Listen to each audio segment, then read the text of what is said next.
السلام عليكم، كي دايرين؟ لاباس عليكم؟ بخير، كنتمنى تكونوا كلكم بخير وعلى خير ان شاء الله. قناتي وقناتكم مطبخ رشيدة، اليوم ان شاء الله غادي نقدم معكم مسمن بالسبانخ او الزيبيناغ. كيجيو زوينين ولذاذ بزاف وساهلين وما كيطلبوش الوقت بزاف. نبدا معكم الطريقه على بركه الله. هنا عندي سبانخ، من بعد ما غسلتهم مزيان ونقيتهم ونشفتهم. هنا عندي الكفته، انا غنديرهم بشويه د الكفته. هنا عندي الكفته ديال الغلمي. هنا عندي البصله قطعتها صغيره على هاد الطريقه هكا. هنا عندي قزبور ومعدنوس. هنا عندي العجينه ديال المسمن، من بعد ما عجنتها تقريبا 3 السوايع. ضروري العجينه ديال المسمن كتكون مرتاحه باش يطلع لكم المسمن يكون زوين ومقرمش. نبدا معكم الطريقه على بركه الله. هنا غنقطع هاد السبانخ او الزيبينه، نقطعهم هكا صغار. غاديش نقطعهم صغار بزاف حيت هما الا طابو ما كيبانوش. نقطعهم على هذا الشكل هكا، كيجيو زوينين وساهلين وصحيين في نفس الوقت. كلنا كنعرفوا الفوائد ديال السبانخ. غادي نقطعهم كلهم بهذه الطريقه هكا. نقطعهم على هذا الشكل هكا.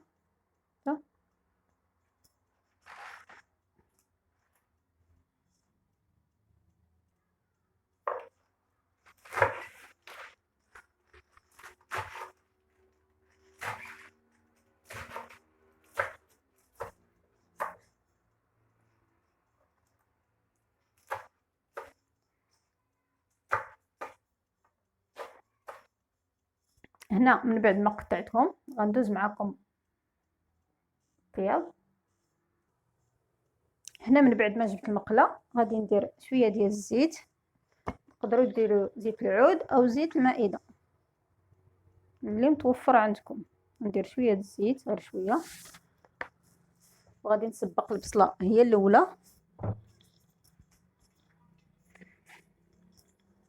ضروري نسبق البصله لان البصله خصها تقلى مزيان وطيب مزيان. عاد ندير عليها الكفته وندير عليها السبانخ.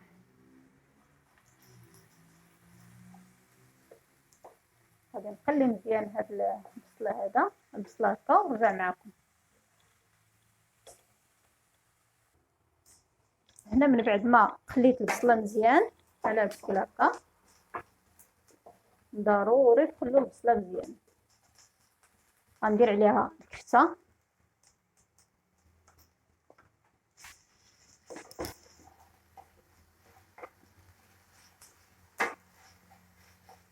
غادي نفرشها هكا.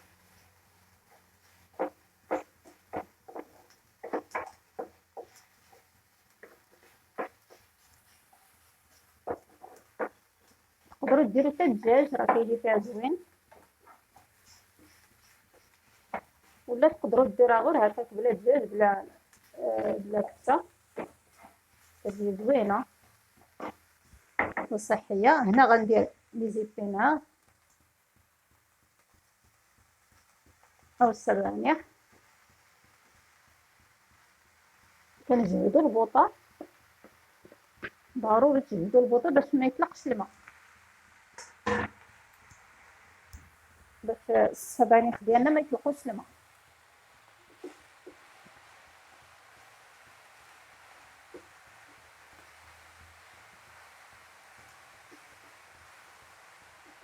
غندير واحد كنور.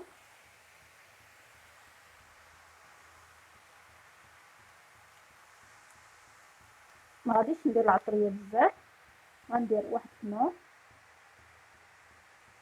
وما غاديش ندير الملحه.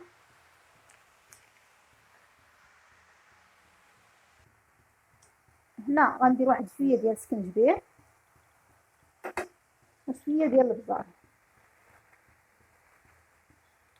شويه ديال البزار، تقدروا ديروا حتى الفلفله حاره نقطعوها صغيرة. هنا غندير كزبور ومعدنوس، غادي نحرك مزيان، وديما البوطه تكون مجهده باش هاد الزيتونه غادي ما تطلقش الماء. شوف صافي هي طابت.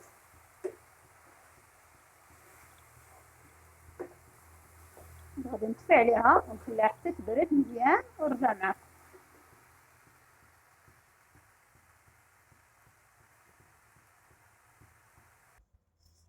هنا المسمن ديالي من بعد ما ارتاح غادي نقطعو صغير،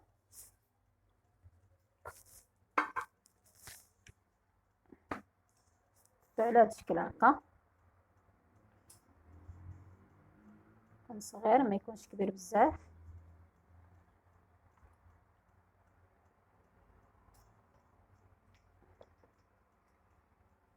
ضروري المسمن يكون مرتاح.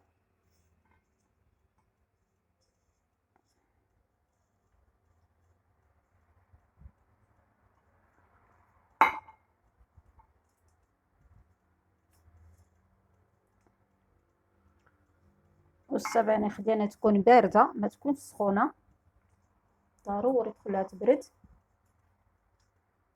باش ما تقطعش لكم العجينه.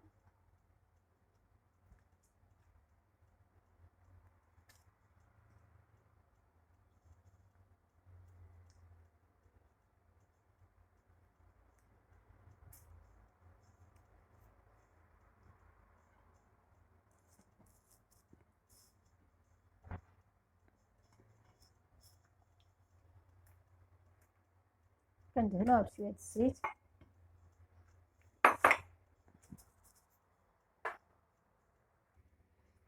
هنا من بعد ما بردات ليا الزيبيناغ، بردات ليا الحشوه، كتجي على هذا الشكل هكا.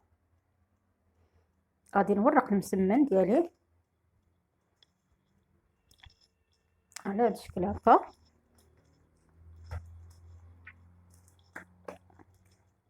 والمقله تكون سخونه، ضروري المقله تكون سخونه باش ملي قديتها نطيبها ديريكت.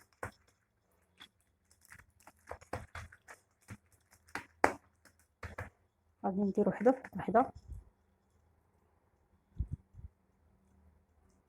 بالشكل هكا. نتمنى يكون التصوير واضح لكم.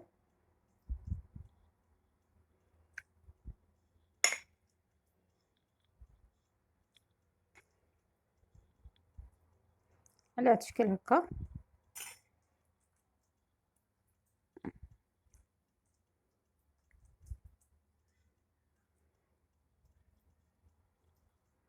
غادي نطويها على هذا الشكل هكا.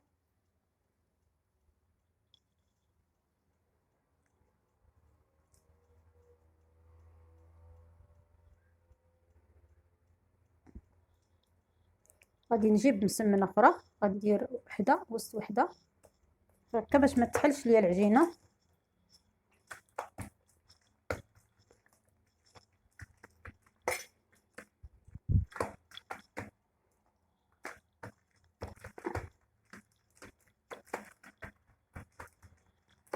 على هذا الشكل هكا. وغادي نجيب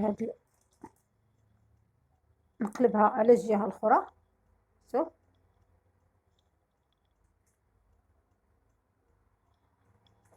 غادي ندير نفس الطويه.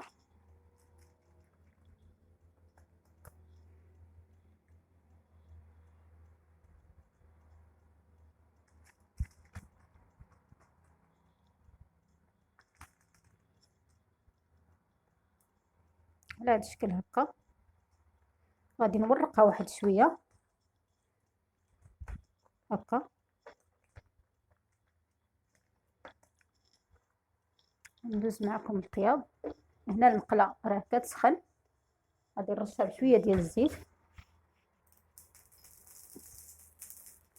حيت الا خليتها غادي تطلق بزاف ما غاديش نقدر نتحكم فيها. نديرها على هذا الشكل هكا.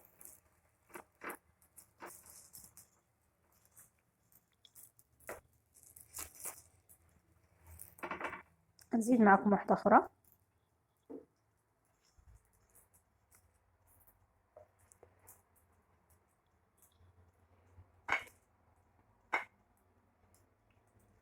كيجيو ساهلين، كتوجدوا غير العجينة ديالكم وتوجدوا معمرة ديال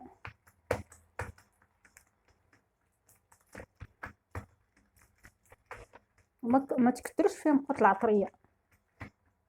ديروا هذيك العطريه اللي درتها لنا، واحد كنور، شويه ديال البزار، شويه ديال السكنجبير،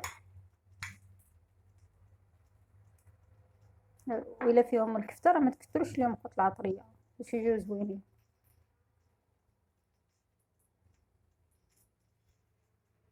نتمنى التصوير يكون واضح لكم. نفس الطريقه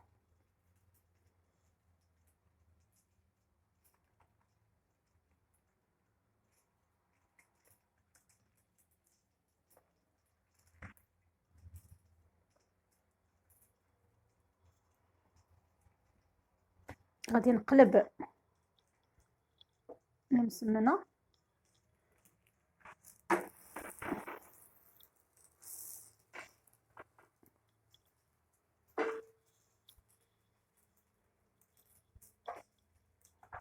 وانا كنطيب وانا كنورق، حيت الا خليتوهم غادي ملي تبغيو تجي تهزوهم ما غاديش يبقاو مقادين. كنقلبوها من الجهه الاخرى، كنديروا الطويه الاخرى.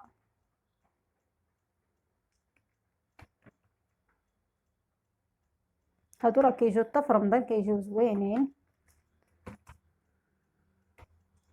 وصحيين. كنعرفوا الفوائد ديال الزبينه. نورقوها واحد شويه، غادي نديرها مع الاخرى. ما تجهدوش البوطه بزاف، خليهم يطيبوا على خاطرهم. غادي نكمل المسمن اللي عندي ونرجع معكم. هنا من بعد ما كملتهم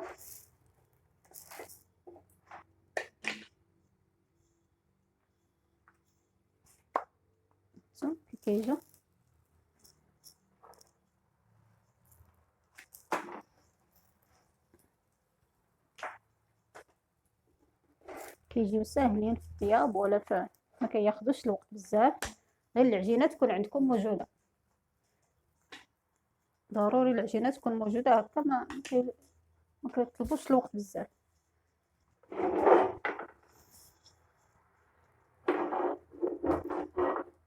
غادي نخليهم يطيبوا ونرجع معكم.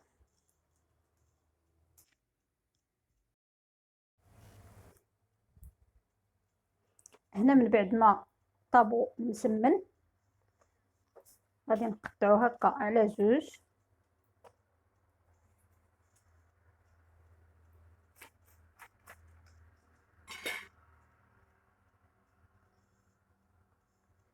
كيجي ما شاء الله.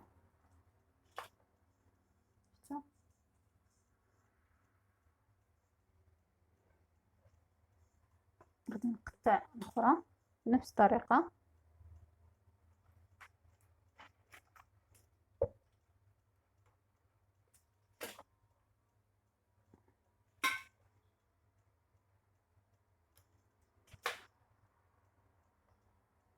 شوف كتيجي عامر.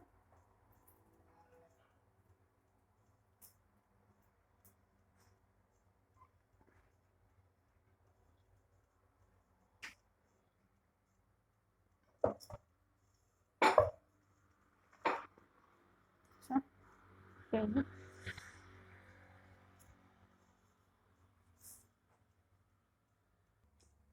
المسمن من بعد ما وجد كيجي على هذا الشكل هكا.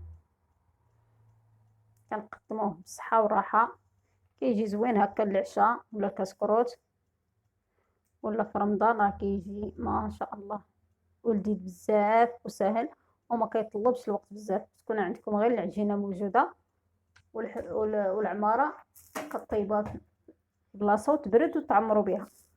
يلا نتمنى الى عجبكم المسمن ديال الزبينه او